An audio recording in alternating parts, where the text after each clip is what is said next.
À mon mariage, dans ce magnifique domaine en Touraine, l'air sentait la pivoine et le gazon fraîchement coupé. C'était une fin de journée doux parfaite, le genre de lumière dorée que l'on ne voit que dans les films. La musique jouée par le quatuor à cordes était douce, les invités riaient, leurs voix se mêlant au tintement cristallin des flûtes de champagne. Et pour la première fois en 29 ans d'existence, je me sentais parfaitement, indiscutablement heureuse. J'étais dans les bras de Bastien, mon mari.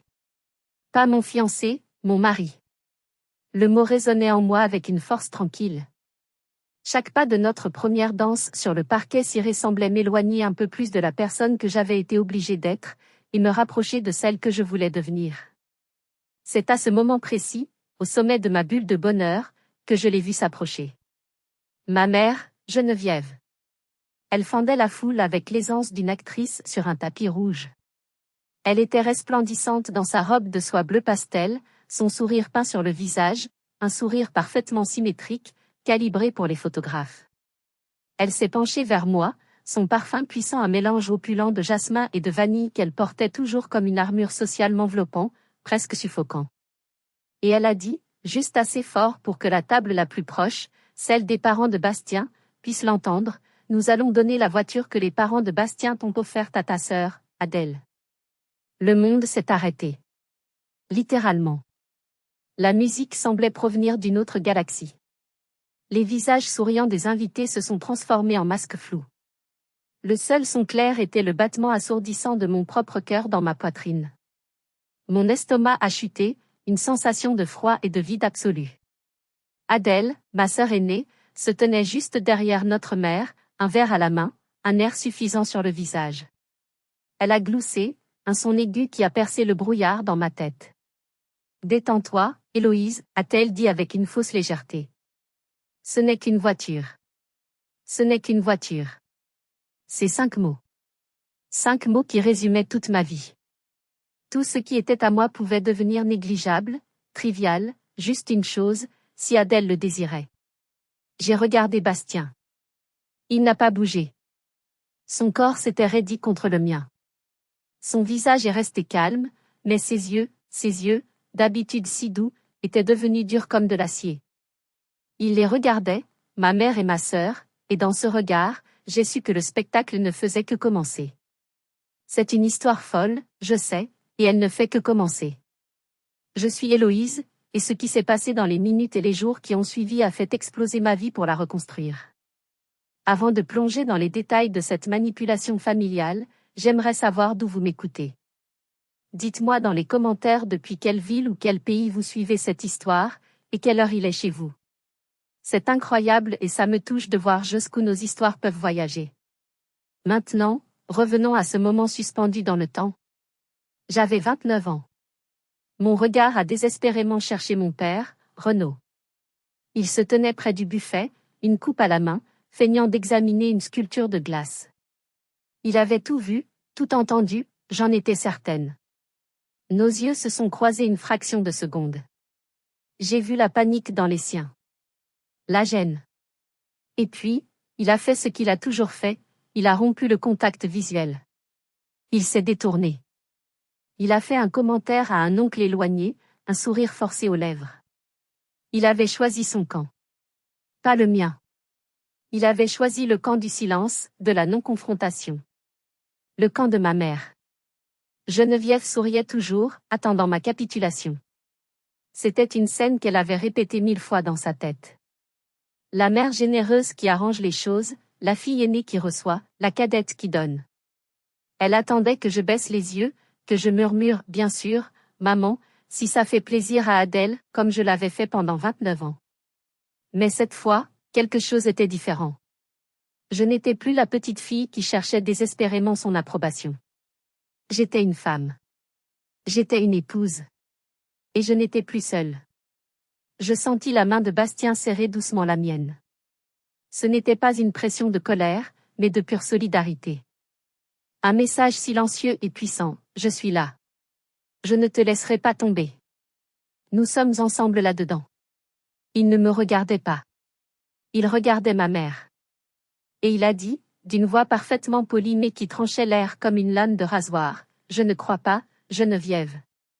Je ne crois pas que vous allez faire ça. Le sourire de ma mère a vacillé. Juste un tressaillement imperceptible de sa lèvre inférieure. La surprise. Elle ne s'attendait pas à une résistance de sa part. Elle le voyait comme une pièce rapportée, un acteur secondaire dans sa pièce de théâtre familiale. Pour comprendre pourquoi ce moment était une déclaration de guerre, pourquoi ce n'était pas juste une voiture, il faut remonter le temps. Il faut comprendre comment, pendant des années, ma famille a extrait de moi chaque parcelle de générosité pour la transformer en une obligation. Pour le monde extérieur, nous étions une famille modèle de la bourgeoisie de province, à Tours. Un père, Renaud, expert comptable discret et travailleur. Une mère, Geneviève, très impliquée dans le milieu caritatif local, toujours élégante, toujours souriante. Et 2 filles. Adèle, l'aînée de 3 ans, la créative, la flamboyante, celle qui avait un tempérament d'artiste. Et moi, Héloïse, la cadette, la sérieuse, la fiable, celle sur qui on pouvait toujours compter. Ces étiquettes, ma mère nous les avait collées dessus dès notre plus jeune âge. Et elles n'étaient pas des descriptions. C'étaient des rôles que nous devions jouer. Des prisons. Adèle pouvait être égoïste, car elle était créative. Elle pouvait être irresponsable, car elle avait un tempérament d'artiste. Moi, je devais être parfaite, parce que j'étais fiable. Je devais compenser, réparer, ranger. J'étais l'intendante de son chaos. Je me souviens d'un exemple qui, aujourd'hui encore, me serre le cœur. J'avais 14 ans, elle 17. J'avais passé un an à faire du babysitting et à donner des cours de maths à des enfants plus jeunes pour m'acheter mon premier ordinateur portable. C'était mon trésor, ma fenêtre sur le monde du design qui commençait à me fasciner. Un soir, je travaillais sur mon mémoire de fin d'année, un projet crucial. Adèle est entrée dans le salon, riant bruyamment au téléphone avec une de ses amies, un grand verre de soda plein à ras-bord à la main. Elle ne regardait pas où elle allait, trop occupée à raconter une histoire. Elle a trébuché sur le fil de ma lampe. Le verre lui a échappé des mains et a décrit un arc parfait avant de s'écraser sur mon clavier. Le bruit du liquide s'infiltrant dans les circuits, le grésillement, puis l'écran noir. Mon mémoire, mes fichiers, mon travail, tout était perdu. J'ai poussé un cri de désespoir. Adèle, réalisant ce qu'elle avait fait, n'a pas dit « pardon ». Elle a éclaté en sanglots. Des larmes de crocodile. « Oh non! Regarde ce que tu m'as fait faire. J'ai tout renversé. » Quand ma mère est arrivée, alertée par le bruit, elle a vu la scène, moi, pétrifiée de chagrin devant mon ordinateur mort, et Adèle, sanglotant à chaudes larmes. Elle n'a même pas jeté un regard à l'ordinateur. Elle s'est précipitée vers Adèle et l'a prise dans ses bras. « Oh, ma chérie, calme-toi, ce n'est rien. » Puis elle s'est tournée vers moi, le visage dur. « Héloïse, comment peux-tu faire pleurer ta sœur comme ça? Ce n'est qu'un accident. » Et puis, qu'est-ce que cet ordinateur faisait sur la table basse du salon? C'est de ta faute, tu aurais dû être plus prudente et ranger tes affaires. C'était de ma faute. J'ai été punie, privée de sortie, pour avoir provoqué une scène. Adèle, pour la consoler de son choc, a eu un nouveau téléphone la semaine suivante. Moi, j'ai eu un 0 à mon mémoire et j'ai dû repartir de 0 pour économiser. C'était ça, ma vie. Adèle était un vase de porcelaine rare qu'il fallait protéger à tout prix. J'étais un gobelet en plastique, pratique, solide, réutilisable, remplaçable. En grandissant, ce schéma s'est institutionnalisé. J'ai suivi un parcours sans faute, bac avec mention, études de design, un bon poste dans une start-up dynamique à Tours. Je payais mon loyer, mes impôts, j'étais indépendante. Adèle, elle, se cherchait. Après avoir abandonné 2 cursus universitaires, elle a décidé de lancer une boutique de mode en ligne. Mes parents étaient aux anges. Elle a un tel œil pour la mode, disait ma mère à qui voulait l'entendre. Son œil consistait à commander des stocks hors de prix sur des sites chinois, qu'elle ne parvenait jamais à vendre, et à dépenser le capital de départ, fourni par mes parents, bien sûr, en soirée de lancement et en voyage d'inspiration. 1 an plus tard, l'entreprise était en faillite. Adèle était criblée de dettes. Je l'ai découvert par le plus grand des hasards. J'étais passé chez mes parents pour leur installer leur nouvelle box internet, une tâche pour laquelle j'étais, comme d'habitude, la fiable. Sur le bureau de mon père, au milieu d'une pile de factures, j'ai vu une lettre de banque. C'était un accord de prêt. Mes parents avaient contracté un prêt à la consommation. 15 000 euros. 15 000 euros. En lisant les détails, j'ai compris. C'était pour rembourser les créanciers d'Adèle. Mon sang s'est glacé. 15 000 euros. L'écho d'une conversation, 3 ans plus tôt, m'est revenu en pleine figure. J'avais été accepté à un cours de spécialisation en design UX à Paris. Une formation intensive, très cotée, qui aurait pu booster ma carrière. Mais elle coûtait cher. Trop cher pour moi à l'époque. J'avais demandé à mes parents, non pas un don, mais un simple prêt, un prêt étudiant qu'ils auraient cosigné, que je me serais engagé à rembourser avec intérêt dès mon premier salaire. La réponse de ma mère avait été cinglante. Héloïse, sois raisonnable. Nous n'avons pas ce genre d'argent qui dort. Et puis, tu as déjà un bon travail. Ne sois pas gourmande. Dans la vie, il faut apprendre à se débrouiller seul. Se débrouiller seul. J'ai regardé cette lettre de prêt. 15 000 euros pour effacer les échecs d'Adèle. Pas un centime pour investir dans l'avenir d'Héloïse. Ce jour-là, quelque chose s'est éteint en moi. L'espoir que les choses puissent un jour être justes. J'ai installé leur box internet sans dire un mot. J'ai souri, j'ai bu le café qu'on m'offrait. J'ai joué mon rôle. Mais j'ai compris. Dans cette famille, Adèle était une cause. Moi, j'étais une fonction. Et ma fonction était de réussir, silencieusement, pour ne rien leur coûter, et peut-être, un jour, pour pouvoir payer les pots cassés par Adèle, moi aussi. C'est à ce moment-là que j'ai commencé à construire un mur autour de mon cœur. Et puis, j'ai rencontré Bastien. Et il m'a montré qu'on pouvait construire un pont à la place. Rencontrer Bastien, c'était comme découvrir une nouvelle couleur. Il était programmeur, son esprit était aussi logique et ordonné que le mien était créatif et parfois chaotique. Mais au-delà de son intelligence, il y avait une bonté profonde, une quiétude qui m'apaisait. Quand je lui parlais de mon travail, ses yeux s'illuminaient. Il me posait des questions pertinentes, il s'intéressait sincèrement à ma passion. Il ne voyait pas mon indépendance comme une menace ou une ressource, mais comme une partie de ce qui me rendait, moi. Quand je lui ai présenté ma famille, il a été charmant et poli, mais après, dans la voiture, il est resté silencieux pendant un long moment. Puis il a dit, « Ils t'aiment, j'en suis sûr. Mais ils ne savent pas qui tu es. » C'était la chose la plus perspicace que personne n'ait jamais dite à mon sujet. Les préparatifs du mariage ont mis ce contraste en lumière de façon brutale. La rencontre avec ses parents, Mireille et Pascal, a été une révélation. C'étaient des viticulteurs près de Chinon, des gens de la terre, authentiques et chaleureux. Le dîner chez eux était simple. On a parlé de la vigne, de la météo, de mon travail. Mireille m'a posé des questions sur mes parents, et j'ai donné les réponses polies habituelles. Elle a écouté, a hoché la tête, et n'a plus posé de questions. Elle avait compris. 2 mois avant le mariage, ils nous ont invités pour le week-end. À la fin du repas du samedi soir, Mireille m'a tendu une enveloppe en papier cartonné. C'est un petit quelque chose en avance, pour vous aider, a-t-elle dit avec un sourire timide. Nous savons que les jeunes couples ont besoin d'un coup de pouce. Et nous sommes si heureux que tu rejoignes notre famille, Héloïse. Je l'ai ouverte. C'était un chèque. 5 000 euros. 5 000 euros.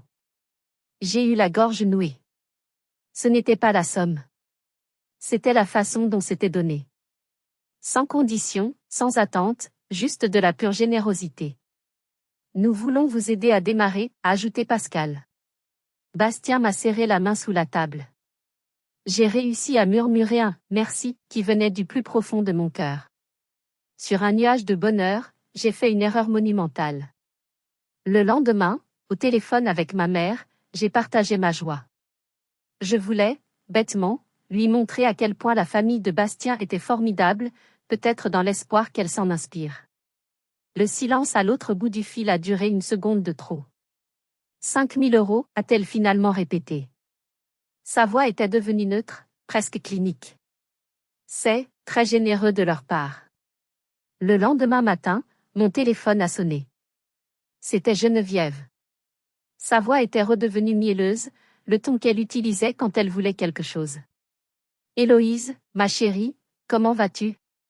J'ai beaucoup pensé à ce que tu m'as dit hier. C'est une somme merveilleuse, vraiment. Et ça tombe si bien. Je sentais le piège se refermer. Tu sais, ta sœur Adèle traverse une période si difficile en ce moment. Elle est si découragée.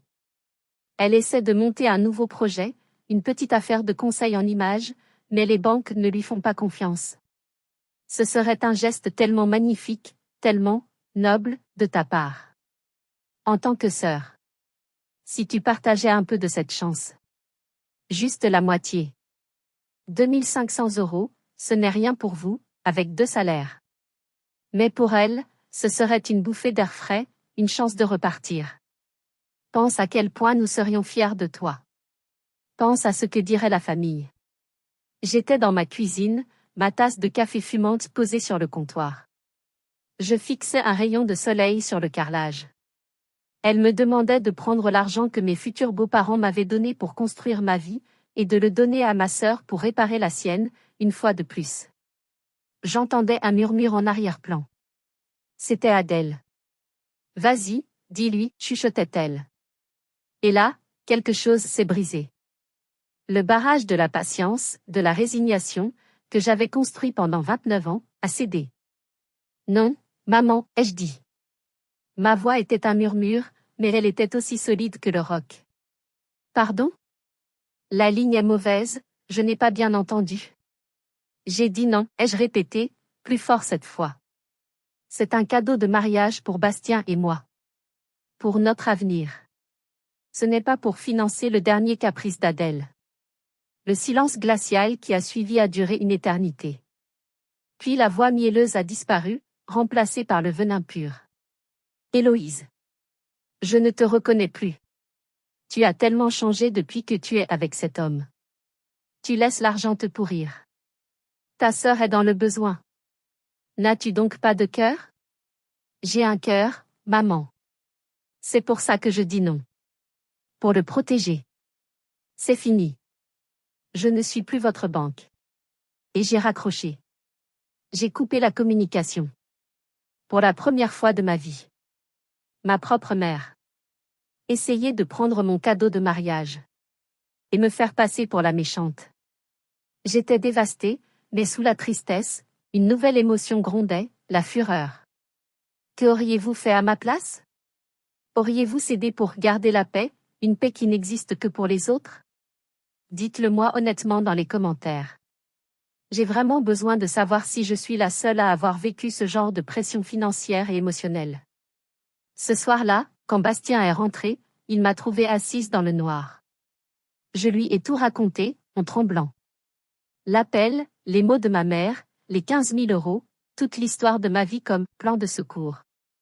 Il m'a écouté sans dire un mot. Quand j'ai eu fini, les larmes coulaient sur mes joues. Il m'a prise dans ses bras et m'a laissé pleurer. Tu as bien fait, a-t-il dit. Tu as plus que bien fait. Mais elle ne s'arrêtera pas là, ai-je sangloté contre son épaule. Tu ne la connais pas. Les cadeaux de mariage vont commencer à arriver. Il y a la voiture. Elle va essayer de tout gâcher. Elle est capable de tout. Bastien est resté silencieux un moment, caressant mes cheveux. Puis il m'a regardé droit dans les yeux, son visage grave. Tu as raison. Elle ne s'arrêtera pas. Alors, nous allons l'arrêter. Légalement. L'idée de Bastien m'a semblé, sur le moment, à la fois radicale et terrifiante.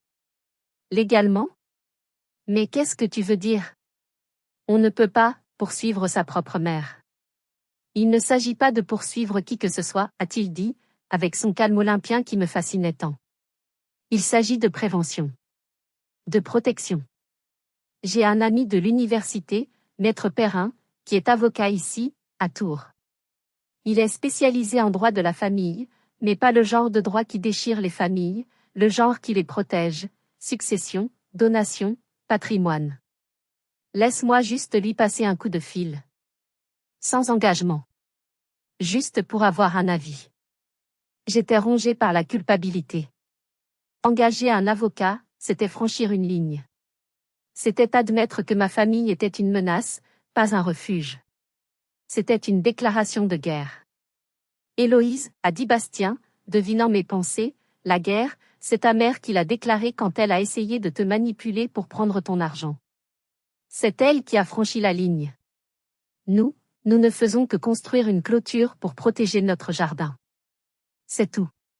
Une clôture. L'image m'a plu. Une semaine plus tard, nous étions assis sur des chaises inconfortables dans le bureau de Maître Perrin. C'était un homme d'une 50aine d'années, avec des lunettes rondes et un air bienveillant. Son bureau sentait le vieux papier et le café fort. J'étais incroyablement gênée. J'ai raconté mon histoire, ma voix était un murmure. J'avais l'impression de déballer mon linge sale. J'ai parlé du chèque de 5 000 €. De la dette de 15 000 € d'Adèle. Du schéma constant où j'étais la fiable et elle la fragile. Puis je lui ai parlé de l'autre cadeau de mariage que les parents de Bastien nous avaient promis, une Peugeot 308 d'occasion, mais en excellent état, pour remplacer ma vieille Twingo qui rendait l'âme. Je sais que ça semble paranoïaque, ai-je conclu, en regardant mes mains, mais je suis absolument certaine que ma mère va essayer de prendre les clés le jour du mariage et de les donner à ma sœur. Elle le fera publiquement, pour me forcer à accepter. Maître Perrin à Paris. Il n'a même pas souri. Il a hoché la tête, l'air grave. Madame, a-t-il dit d'une voix douce, ce que vous décrivez n'est ni paranoïaque, ni fou. C'est un cas d'école d'abus financier et de manipulation narcissique. Et votre intuition est probablement correcte. Vous avez raison de vouloir vous protéger, et de protéger votre futur foyer. Il nous a alors expliqué la solution, avec des mots simples. Ce que nous allons faire est très simple, mais très efficace. Nous allons rédiger une déclaration notariée. C'est un document officiel, enregistré par un notaire, et donc juridiquement inattaquable. Il nous a détaillé les termes. Le document stipulerait que tous les cadeaux, qu'ils soient monétaires ou en nature, comme une voiture, reçus par Héloïse ou Bastien dans le cadre de leur mariage, étaient leur propriété exclusive ou commune, selon le donateur. Et, point le plus important, qu'aucun de ces biens ne pouvait être transféré, vendu, ou donné sans le consentement écrit et signé des deux époux.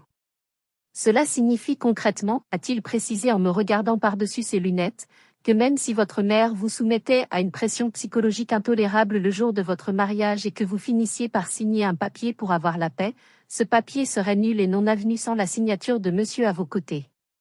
C'est une double sécurité. La semaine suivante, nous étions dans l'étude solennelle d'un notaire. Les murs étaient couverts de livres reliés en cuir. Le silence était pesant. En tenant le stylo pour signer ce document, j'ai senti une vague de tristesse m'envahir. C'était ma mère. C'était ma sœur. J'étais en train de formaliser par un acte juridique la méfiance que j'avais envers elle. C'était l'acte de décès officiel de la famille idéalisée que j'avais toujours espéré. Bastien a dû sentir mon hésitation. Il a posé sa main sur la mienne. Le stylo tremblait. Ce n'est pas une attaque, Héloïse, m'a-t-il murmuré, ces mots un écho de notre conversation. C'est un bouclier. C'est la première fois de ta vie que tu mets une clôture autour de ton jardin. Tu as le droit de décider qui y entre. Tu as le droit de protéger ce que tu construis. J'ai regardé son visage. Calme. Aimant. Sûr. Il ne me sauvait pas. Il me donnait les outils pour me sauver moi-même. Il validait mon ressenti. J'ai pris une profonde inspiration. Et j'ai signé. D'une écriture tremblante mais ferme. Héloïse. Bastien a signé à son tour. Bastien. Le notaire a apposé son sceau rouge. C'était fait. Nous sommes sortis de l'étude, une copie de la déclaration dans une grande enveloppe officielle, bien rangée dans la mallette de Bastien. L'air de Tours semblait plus léger, plus facile à respirer. Alors, ai-je dit, en essayant de sourire, on fait quoi maintenant? Maintenant, a dit Bastien en me prenant dans ses bras, nous la mettons dans le coffre-fort à la maison. Et nous espérons, de tout notre cœur, ne jamais avoir à nous en servir. C'était un mois avant le mariage. J'ai commencé à croire que, peut-être, l'incident des 5 000 € avait servi de leçon. Que ma mère n'oserait plus. Que la simple existence de ce bouclier, même secret, suffirait à nous protéger. Comme j'étais naïve. J'avais sous-estimé sa capacité à nier la réalité. J'avais sous-estimé son audace et son sentiment de toute puissance. Et je n'avais pas réalisé que le prochain test n'attendrait pas la réception. Il aurait lieu le matin même de mon mariage, comme une dernière tentative pour me briser avant que je ne dise oui. Le matin de mon mariage. Le soleil filtrait à travers les grandes fenêtres de la suite nuptiale du domaine. Je devrais être un tourbillon de joie et de nervosité excitée. Et je l'étais, en partie. Mes meilleures amies, mes vraies sœurs de cœur, étaient là, riant, m'aidant avec ma robe, une coupe de champagne à la main. La coiffeuse et la maquilleuse s'affairaient autour de moi. C'était un chaos heureux. Puis la porte s'est ouverte. Et le chaos heureux s'est tu. Geneviève et Adèle sont entrées. Ma mère était l'incarnation parfaite de la mère de la mariée, des magazines, tailleur impeccable, chignon parfait, émotion de façade. Adèle, ma demoiselle d'honneur principale, portait sa robe lavande avec un air d'ennui suprême, comme si elle me faisait une faveur en étant là. Tu es charmante, Héloïse, a dit ma mère, le ton légèrement surpris, comme si elle ne s'attendait pas à ce que je puisse rivaliser avec sa propre élégance. Puis le spectacle a commencé, car avec ma mère, c'est toujours un spectacle. Elle a sorti un écrin de velours bleu, usé par le temps, de son sac à main. Ma chérie, a-t-elle dit d'une voix tremblante, assez fort pour que tout le monde entende. J'ai apporté le collier de ta grand-mère. Mon cœur a manqué un battement. Elle l'a ouvert. C'était un fin collier de diamants, un bijou ancien, discret et d'une élégance intemporelle. Ma grand-mère, la mère de ma mère, une femme forte et silencieuse que j'adorais, me l'avait légué spécifiquement dans son testament. Il y avait une petite note manuscrite avec, pour le jour de ton mariage, ma chère Héloïse, parce que tu as sa force tranquille et son cœur loyal. Les larmes me sont montées aux yeux. C'était plus qu'un bijou.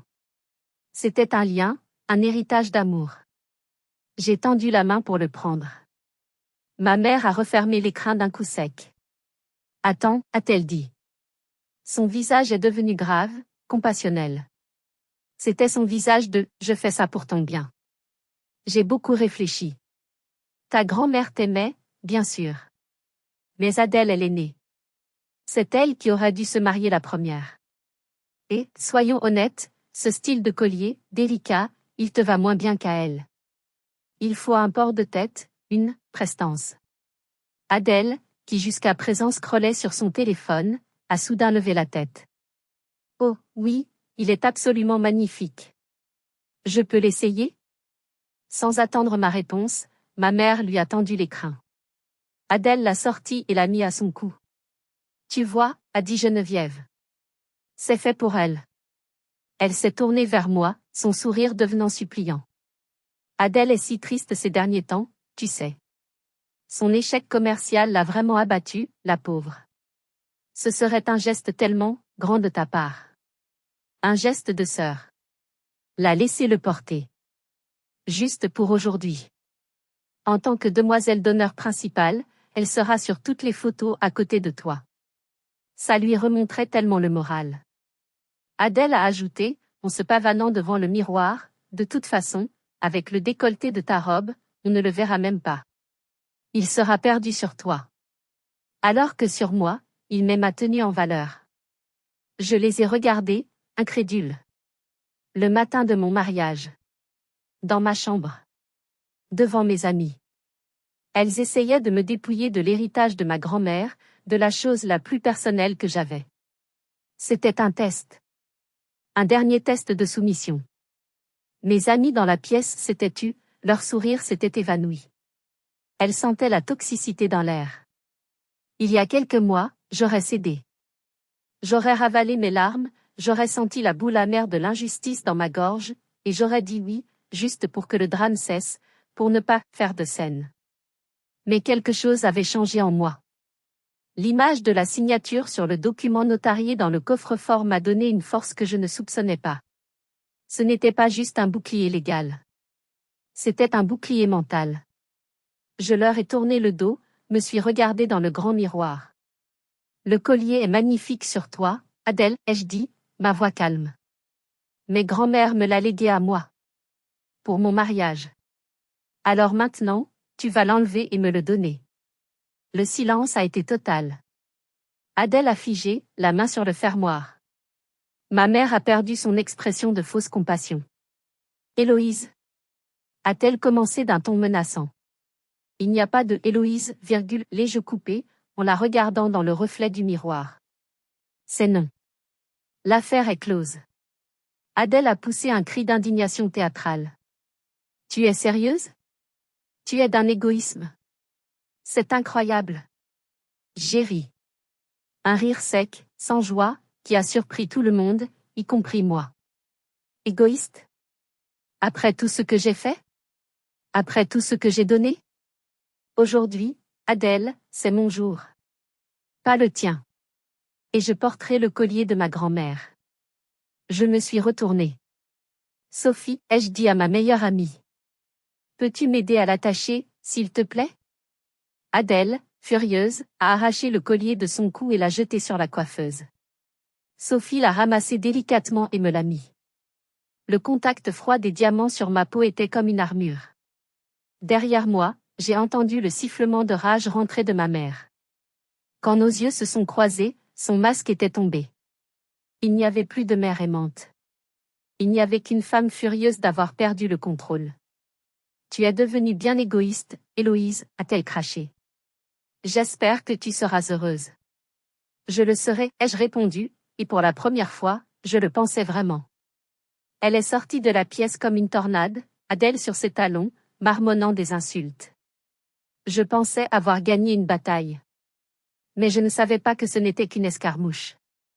Ma mère, humiliée dans l'intimité, avait déjà décidé de déplacer la guerre sur un terrain public, la piste de danse.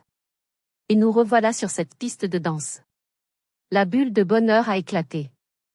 La musique continue de jouer, mais elle est devenue une simple bande-son pour le drame qui se noue. Ma mère vient de prononcer la sentence. Nous allons donner la voiture à ta sœur. Bastien est mon bouclier. Sa réplique, je ne crois pas, Geneviève, flotte dans l'air. Ma mère, en politicienne aguerrie, tente de reprendre le contrôle de la narration. Elle rit, un petit rire cristallin et faux, destiné à faire passer Bastien pour un rabat-joie trop sérieux. Oh, Bastien, ne sois pas si formel. C'est une simple affaire de famille. Une surprise. Héloïse comprend toujours. Elle a toujours été si généreuse. N'est-ce pas, ma chérie? Elle se tourne vers moi, ses yeux me défiant de la contredire, de gâcher sa mise en scène parfaite devant ses amis et les parents de mon mari. Mais avant que je puisse articuler un mot, Adèle, dans un élan de stupidité triomphante, décide de porter le coup de grâce. De toute façon, c'est déjà fait, c'est trop tard, claironne-t-elle en sortant son téléphone. Regarde, Héloïse, j'ai même déjà posté sur Instagram. C'est officiel. Elle brandit l'écran devant mon visage. Et là, je la vois. La photo. Prise la veille, dans notre garage, à notre domicile. Adèle, vêtue d'une robe de cocktail, est assise de manière aguicheuse sur le capot de la Peugeot 308 bleu nuit que les parents de Bastien nous avaient livrée la semaine précédente. Elle sourit à l'objectif, une main posée sur sa hanche, comme dans une publicité. C'était une violation de notre intimité, une intrusion. La légende de la photo était une œuvre d'art de manipulation, quand ta petite sœur et ton nouveau beau-frère t'offrent enfin une voiture digne de ce nom. Je suis la plus heureuse des grandes sœurs. Tellement gâtée. Hashtag nouvelle voiture, hashtag cadeau de mariage, hashtag la famille avant tout. Mon sang s'est transformé en glace. Ce n'était pas une impulsion. Ce n'était pas une idée de dernière minute née de l'euphorie du mariage. C'était un plan. Froid, calculé. Elles avaient prémédité leur coup. La photo était la preuve.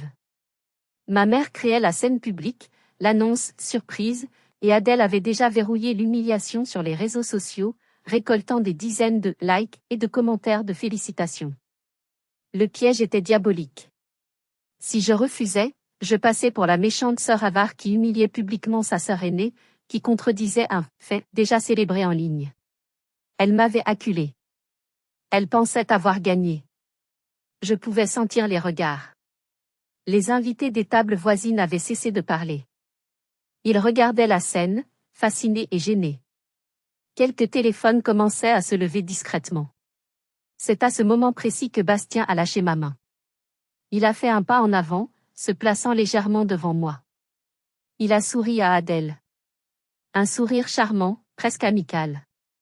C'est une très belle photo, Adèle, a-t-il commencé d'une voix calme et claire, forçant les curieux à tendre l'oreille. Vraiment. Tu es très photogénique. Mais avant que cette situation ne devienne vraiment embarrassante pour toi et pour ta mère, vous devriez peut-être lire ceci. Il a glissé la main dans la poche intérieure de son costume de mariage. Lentement. Chaque geste était mesuré, théâtral. Il savait que nous avions un public. Ma mère et Adèle l'ont regardé, leurs expressions passant de la suffisance à la confusion. Qu'est-ce qu'il pouvait bien avoir? Un discours? Il a sorti l'enveloppe. Une grande enveloppe couleur crème, épaisse, à l'aspect officiel.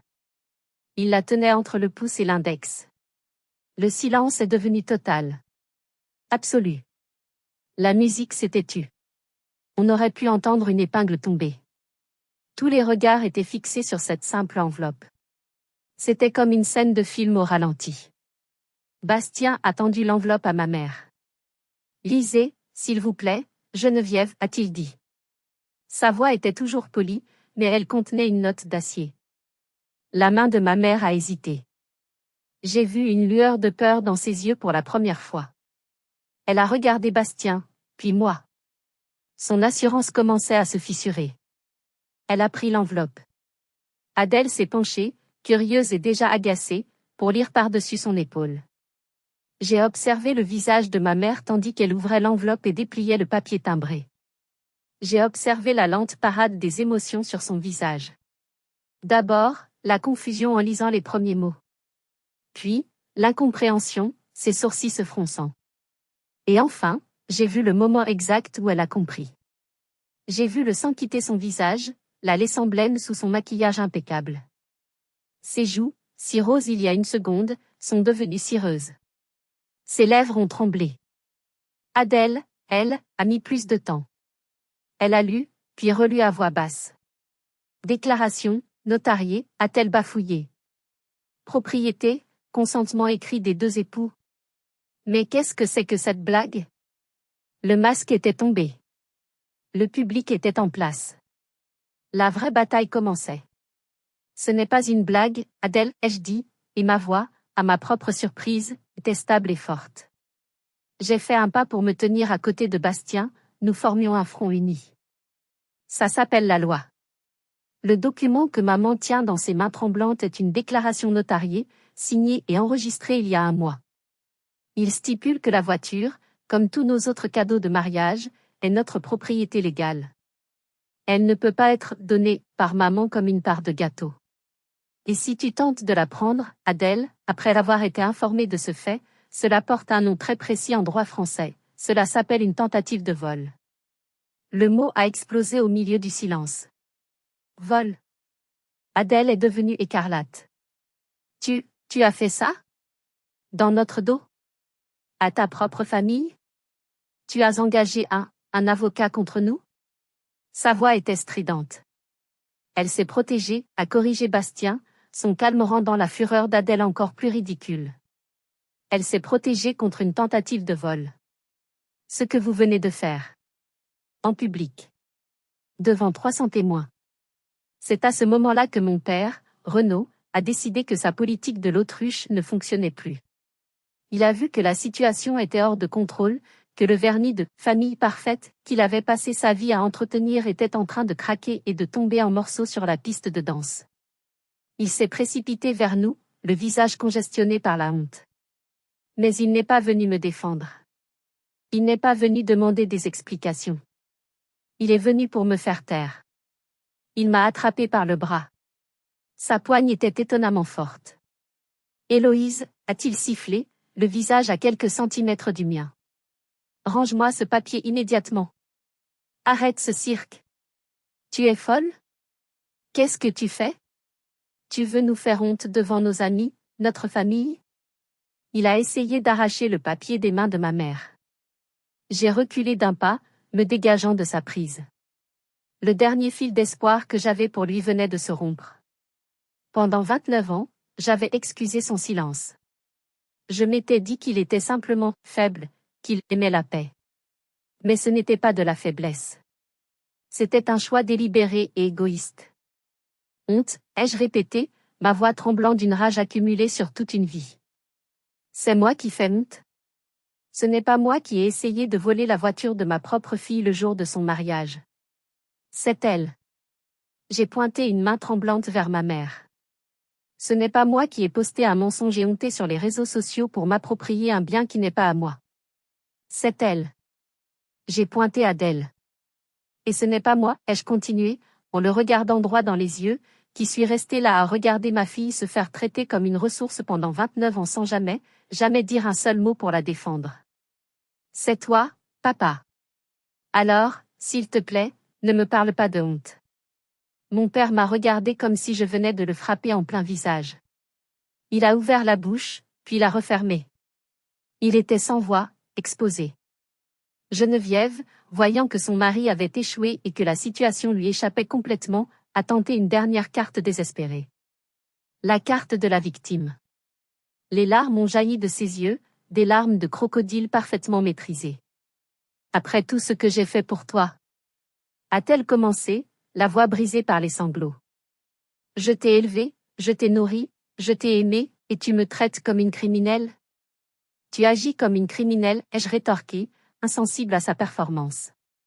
La tension était à son comble. Les invités étaient partagés entre l'horreur et une fascination malsaine.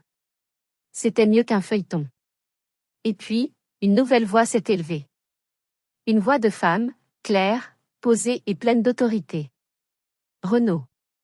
C'était Madame Mireille Dubois. La tante de Bastien. Une femme d'une 60aine d'années, petite, d'une élégance discrète, mais qui dégageait une force tranquille. Elle s'était approchée sans que nous nous en rendions compte. Elle a posé sa main sur mon bras, un geste de soutien maternel que je n'avais jamais reçu de ma propre mère. Renaud, a-t-elle répété, son regard ne quittant pas mon père. Vous devriez avoir honte. Mais pas de votre fille. Vous devriez avoir honte de votre femme. Et de vous-même. J'ai assisté à de nombreux mariages dans ma vie, mais j'ai rarement vu un spectacle aussi pathétique et cruel. Essayer de voler un cadeau de mariage, devant tout le monde. Geneviève, elle s'est tournée vers ma mère, dont les larmes se sont instantanément arrêtées, vous devriez vous excuser auprès de votre fille. Immédiatement. Le silence qui a suivi était total. Mon père était figé.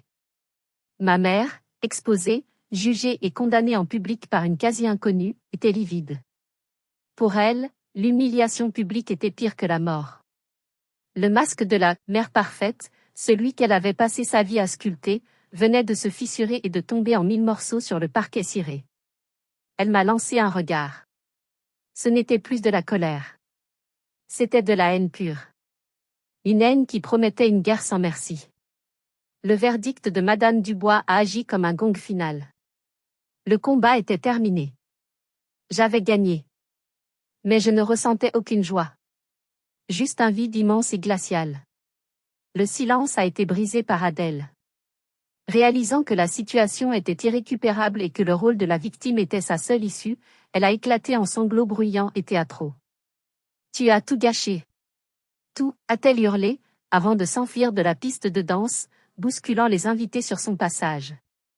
Mon père, fidèle à son rôle d'infirmier en chef des caprices d'Adèle, l'a suivi sans même un regard pour moi. Adèle, attends. Ma chérie. Il restait donc ma mère, Bastien, et moi, au centre de ce cercle de curiosité. Et 300 paires d'yeux fixés sur nous. Geneviève tremblait de rage. Elle a chiffonné la déclaration notariée dans son poing, transformant le document officiel en une boule de papier informe. Elle l'a jeté par terre à mes pieds. Un geste de pur mépris. J'espère que tu es fière de toi, Héloïse, a-t-elle craché, chaque mot chargé de venin. Tu as détruit cette famille aujourd'hui. Non, ai-je répondu, Ma voix était un souffle épuisé mais ferme. J'ai juste arrêté de prétendre que nous en étions une. Elle m'a regardé une dernière fois, un regard qui me glaça le sang. Puis, elle a tourné les talons, la tête haute, traversant la salle comme une reine déchue quittant la scène de son humiliation, ignorant les murmures et les regards choqués. Je me suis retrouvée là, debout au milieu de la piste de danse, tremblante de la tête aux pieds. La montée d'adrénaline qui m'avait portée pendant la confrontation retombait brutalement, me laissant faible et nauséeuse. J'avais fait exploser ma vie. Qu'est-ce que je faisais maintenant? C'est alors que Bastien a fait quelque chose d'absolument incroyable. Il s'est tourné vers le groupe de musique, dont les membres étaient figés, leurs instruments silencieux, comme tout le monde. La musique, a-t-il dit calmement, mais sa voix portait dans le silence. Jouez. S'il vous plaît. Une valse lente. Le batteur a échangé un regard avec le pianiste, puis a commencé un rythme doux avec ses ballets. Le piano a suivi, avec une mélodie tendre et un peu triste. Bastien s'est tourné vers moi. Il y avait une tristesse infinie dans ses yeux, mais aussi une fierté immense. Il m'a tendu la main. « M'accorderez-vous cette danse, madame ?» a-t-il demandé, un léger sourire aux lèvres. J'ai regardé sa main tendue, puis son visage. Il était mon port, mon ancre dans cette tempête. J'ai posé ma main tremblante dans la sienne. « Avec plaisir, monsieur. » Il m'a attiré doucement contre lui, et nous avons recommencé à danser. Au milieu de la salle vide. Les invités, comme réveillés d'un rêve étrange, se sont écartés, formant un cercle distant autour de nous. J'entendais leurs chuchotements. Je sentais leurs regards, un mélange de pitié, de curiosité, pour certains, d'admiration. Je m'en fichais. J'ai posé ma tête sur l'épaule de Bastien, fermant les yeux pour ne plus voir personne. J'ai inspiré l'odeur de sa veste, un mélange de tissu neuf et de son parfum familier.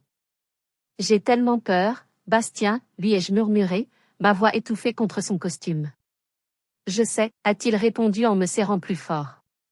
Moi aussi. Mais tu l'as fait. Tu as été incroyablement courageuse. Tu es libre, Héloïse. Nous avons dansé toute la chanson, en silence. Chaque pas était une affirmation. Ce n'était pas une danse romantique et insouciante. C'était une danse de défi. Une danse de survie. C'était notre premier acte en tant que mari et femme, une équipe unie face au monde. Quand la musique s'est terminée, un applaudissement timide a commencé. Il venait de la table des parents de Bastien, menée par Madame Dubois. Puis il s'est propagé à quelques autres tables, un applaudissement de soutien. Nous n'avons pas regardé en direction de la table où ma famille était censée s'asseoir. Bastien a gardé ma main dans la sienne, et nous avons traversé la salle, la tête haute. Nous sommes allés directement vers ses parents. Mireille m'a serré dans ses bras si fort que j'ai cru que mes os allaient se briser. Nous sommes si fiers de toi, Héloïse, m'a-t-elle murmuré à l'oreille. Bienvenue dans la famille. Nous n'avons pas fini la soirée. Nous n'avons pas coupé le gâteau. Nous n'avons pas ouvert les cadeaux. Nous avons salué les quelques invités qui osaient s'approcher, puis nous nous sommes dirigés vers la sortie. En passant devant l'ancienne table de ma famille, j'ai vu le document notarié, cette boule de papier froissée, abandonnée sur la nappe blanche immaculée, comme une cicatrice. Dehors, l'air frais de la nuit de Touraine m'a semblé pur, nouveau. En quittant l'allée du domaine au volant de notre voiture, j'ai jeté un dernier regard dans le rétroviseur. J'ai vu les lumières chaudes de la fête, une fête qui n'était plus la mienne. J'ai vu les ruines de ce qu'ils appelaient « famille ». Je ne savais pas ce qui m'attendait, mais une chose était sûre, le chemin devant moi était le mien, et seulement le mien. Notre lune de miel était prévue depuis longtemps, 2 semaines en Bretagne. Nous avions loué une petite maison de pêcheurs en granit, face à la mer, près de Ploumanacach, sur la côte de granit rose. Loin de Tours, loin du drame, loin des chuchotements. Nous en avions besoin. C'était une question de survie. Les 2 premiers jours furent un baume pour l'âme. Nous marchions des heures sur le sentier des douaniers, le vent salé fouettant nos visages. Nous mangions des crêpes au sarrasin dans de petites auberges, nous regardions les marées monter et descendre. Le silence n'était rompu que par le cri des mouettes et le ressac des vagues. J'avais l'impression de laver mon esprit de toute la saleté des dernières années. Mais la technologie moderne signifie que la guerre peut vous suivre n'importe où. Le 3e jour, mon téléphone, que j'avais mis en sourdine et presque oublié, a commencé à vibrer sans discontinuer sur la table de chevet. Des notifications de messages, de tags Facebook, de WhatsApp. Une partie de moi voulait le jeter dans l'océan. Une autre, la partie qui avait été conditionnée à anticiper le prochain drame, ne pouvait pas résister. J'ai ouvert Facebook. Et j'ai vu. Adèle avait lancé l'offensive. Elle était trop maligne pour mentionner la voiture ou la déclaration notariée. C'eût été admettre sa défaite. À la place, elle avait écrit un très long statut public, un chef-d'œuvre de manipulation passive-agressive, conçu pour me peindre comme le monstre absolu. Elle parlait, avec des termes vagues et larmoyants, de la tristesse de voir un membre de sa famille changer radicalement après une rencontre. Elle écrivait sur l'ingratitude de ceux qui oublient d'où ils viennent et les sacrifices faits pour eux. Elle évoquait la douleur de voir l'argent et le matérialisme briser les liens les plus sacrés. Elle a terminé par une phrase qui m'a physiquement donné la nausée. Parfois, tu penses que tu te maries pour l'amour, mais en fait, tu te maries pour un nouveau statut social, et tu n'hésites pas à cracher sur ceux qui t'ont toujours tout donné. Le cœur de ma mère est brisé. Le pire, c'était les commentaires. Des dizaines. Des oncles, des tantes, des cousins éloignés, des amis de mes parents qui n'avaient pas été au mariage ou qui étaient partis avant la scène. Tous prenaient sa défense, sans connaître un seul fait. Courage, ma belle Adèle. Nous savons qui tu es. C'est honteux ce qu'elle vous a fait à toi et à ta mère. L'argent ne fait pas le bonheur, certains la prennent à leurs dépens. Tu es une personne tellement généreuse, ne la laisse pas t'atteindre. J'étais stupéfaite. Sidérée.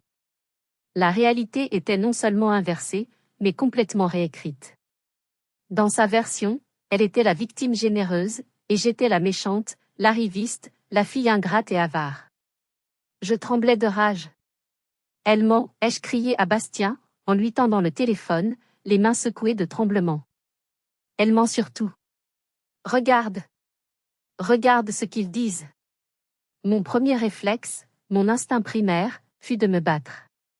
De rétablir la vérité. De tout exposer. Je me suis jetée sur mon ordinateur portable. Mes doigts volaient sur le clavier, animés par une fureur juste. J'ai écrit ma propre version. Un texte long, détaillé, factuel. J'ai tout mis. L'incident du chèque de 5 000 €. La dette cachée de 15 000 €. Le chantage affectif pour le collier de ma grand-mère. La scène exacte du mariage, mot pour mot. J'ai même mentionné l'existence de la déclaration notariée, expliquant pourquoi nous avions été obligés d'en arriver là. C'était un réquisitoire. J'allais le publier. J'allais la détruire avec la vérité. J'ai montré le brouillon à Bastien. Il l'a lu, du début à la fin, sans m'interrompre. Puis il a levé les yeux de l'écran. Il n'avait pas l'air en colère. Il avait l'air profondément triste. Tu peux publier ça, a-t-il dit doucement. Chaque mot est vrai. Et tu vas gagner la bataille de l'opinion publique. Tu vas la détruire, comme tu dis. Tu vas convaincre tout le monde que tu avais raison. Alors je devrais le faire, ai-je insisté, sentant une pointe de doute. Peut-être, a-t-il dit. Mais j'ai une question pour toi. Après avoir cliqué sur « Publier », est-ce que tu te sentiras en paix? Ou est-ce que tu auras juste sauté dans la boue avec elle, en acceptant de jouer selon ses règles? Ces mots m'ont frappé. Jouer selon ses règles. C'était exactement ça. Adèle m'avait tendu un piège, et j'étais en train de sauter dedans à pieds joints. Elle voulait une guerre de tranchées publiques. Elle voulait du drame, des cris, des justifications. Parce que si je me battais, cela prouvait que j'étais une combattante dans son arène. J'ai regardé mon texte. Tout ce venin. Toute cette colère justifiée. Puis j'ai regardé par la fenêtre de notre petite maison. J'ai vu les rochers de granit rose, l'océan qui scintillait sous le soleil. J'ai entendu le cri lointain des mouettes. Lentement, j'ai déplacé le curseur de ma souris vers le bouton « Supprimer ». J'ai cliqué. Le long texte furieux a disparu. J'ai fermé l'ordinateur. À la place, j'ai ouvert Instagram, l'application même qu'elle avait utilisée pour m'attaquer. J'ai choisi une photo que j'avais prise la veille, nos deux mains, la mienne et celle de Bastien, simplement entrelacées sur la table en bois de notre petite maison, avec la mer floue en arrière-plan. Je n'ai écrit qu'un seul mot en légende. Paix. Puis, j'ai pris une profonde inspiration, et j'ai bloqué le numéro d'Adèle. Celui de ma mère. Celui de mon père. J'ai bloqué leur profil sur tous les réseaux sociaux. J'ai érigé une forteresse numérique. Adèle voulait une guerre. J'ai refusé de combattre. J'ai réalisé que le meilleur moyen de gagner un jeu toxique est de poser la manette et de quitter la partie. 1 an a passé. La vie sans le bruit de fond constant du drame familial était, au début, déconcertante. C'était silencieux. Trop silencieux. J'avais été conditionnée à vivre en état d'alerte permanent, à anticiper la prochaine crise, la prochaine demande, le prochain reproche. Pendant les premières semaines, chaque sonnerie de téléphone me faisait sursauter. Mais les semaines sont devenues des mois. Et le silence anxiogène s'est lentement transformé en un silence apaisant. Une paix que je n'avais jamais connue. Je travaille toujours dans la même start-up à Tours, où j'ai été promue chef de projet. Bastien et moi avons quitté notre appartement en centre-ville pour une petite maison avec un jardin, dans une banlieue calme. Je suis enceinte de 6 mois. C'est une petite fille. Nous avons déjà peint sa chambre en vert sauge. Nous voyons les parents de Bastien presque tous les week-ends. Mireille et Pascal sont les grands-parents les plus excités de l'univers. Mireille me tricote des brassières, Pascal a déjà acheté un siège auto, le plus sûr du marché. Ils ne posent jamais de questions sur ma famille. Ils m'ont simplement accueilli dans la leur, sans jugement. Ils m'ont montré ce que l'amour inconditionnel signifiait. Je n'ai pas parlé à Geneviève, Renaud ou Adèle depuis le jour du mariage. Pas un mot. Pas un message. J'ai appris, par une cousine éloignée avec qui j'ai gardé contact, qu'Adèle avait tenté de lancer une autre entreprise, une box de bien-être sur abonnement, et qu'elle avait échoué, à nouveau. Apparemment, elle était furieuse que je ne sois plus là pour l'aider, financièrement ou pour corriger ses plans marketing. Mon père m'a envoyé quelques messages textes au début, des messages pleins de reproches passifs-agressifs. Ta mère est très triste à cause de toi. Tu devrais appeler. La famille, c'est la famille, quoi qu'il arrive. Un jour, tu regretteras ton entêtement. Je n'ai jamais répondu. Répondre, même pour me défendre, aurait été rouvrir la porte que j'avais mis tant de force à fermer. Puis, à Noël, nous avons reçu une carte. Je l'ai reconnue immédiatement à l'écriture ronde et parfaite de ma mère sur l'enveloppe. Mon cœur s'est serré. Pendant une seconde, une lueur d'espoir stupide a traversé mon esprit. Peut-être des excuses? Une tentative de réconciliation? J'ai ouvert l'enveloppe avec des doigts tremblants. À l'intérieur, il n'y avait pas de lettres. Pas de mots manuscrits. Pas d'excuses. Il y avait juste une photo. Une photo de studio professionnel, prise pour l'occasion. Ma mère, mon père, et Adèle. Tous les trois, souriant largement, vêtus de pulls de Noël assortis, serrés les uns contre les autres devant un faux décor de cheminée. Une image parfaite, une performance de famille heureuse et unie. Au dos, juste quelques mots imprimés, joyeux Noël et bonne année. On espère vous voir bientôt.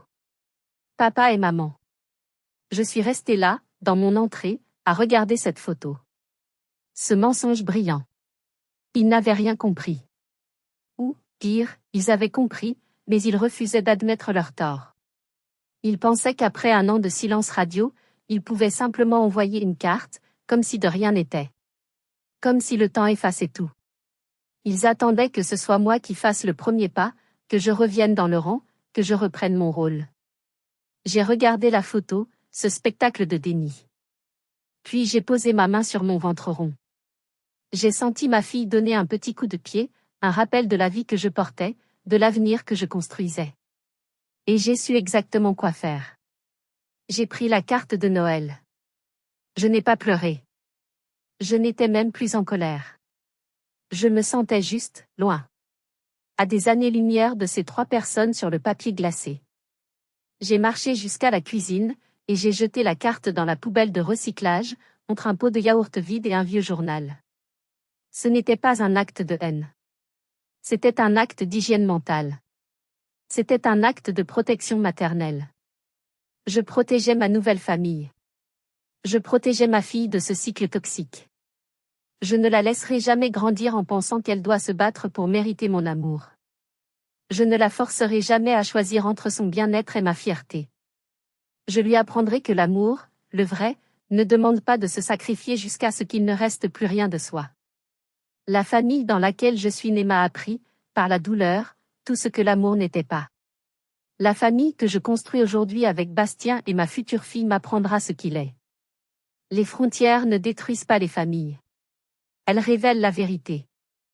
Elles vous montrent qui est prêt à vous aimer pour la personne que vous êtes, et qui vous aime seulement pour la fonction que vous occupez. Mon histoire a eu un prix élevé, celui de ma famille de naissance. Mais en échange, j'ai gagné la paix. J'ai gagné la liberté. J'ai gagné le droit d'être moi-même. Si mon histoire résonne en vous, si vous aussi, vous avez dû tracer une ligne rouge douloureuse, que ce soit pour une question d'argent, de respect ou simplement pour préserver votre santé mentale, partagez votre expérience dans les commentaires si vous le souhaitez. Vous n'êtes pas seul, et vous ne devez votre paix à personne. Merci de m'avoir écouté. Si vous avez trouvé de la force ou du réconfort dans cette histoire, et que vous voulez en entendre d'autres, n'oubliez pas de laisser un « j'aime », de vous abonner à la chaîne et de cliquer sur la cloche pour ne rien manquer. Votre soutien est précieux. Prenez soin de vous.